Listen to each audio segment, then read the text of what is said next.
down! Get down! Get down! Get down! Get down! On the morning of May 9th, 2025 in Laredo, Texas, a high-speed police chase ended dramatically, resulting in the arrest of a suspected human smuggler.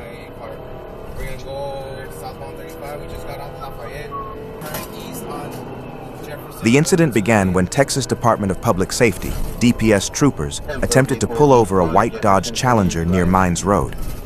The driver, later identified as 31-year-old Humberto Misael Garcia, refused to stop, and a chase ensued.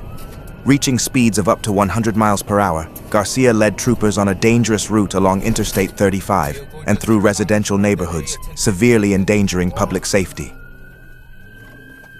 The chase continued even after Garcia crashed into a concrete wall, damaging the vehicle and popping the hood open.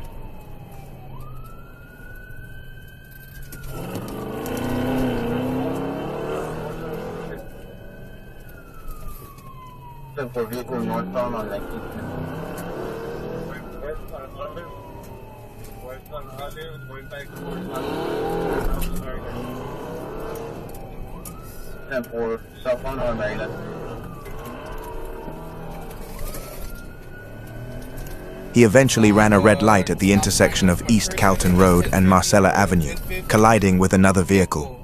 Send EMS. Driver's wearing red shorts, white shirt.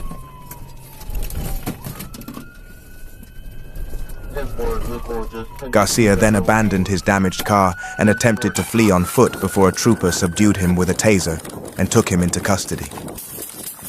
Get down! Get down! Get down! Get down! Get down!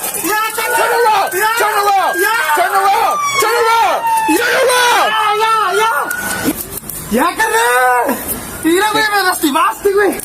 A subsequent search of the vehicle revealed 4 undocumented immigrants. They were handed over to U.S. Border Patrol for processing. Garcia now faces multiple charges, including human smuggling, evading arrest, and reckless driving. Authorities reported that miraculously no serious injuries resulted from the crashes.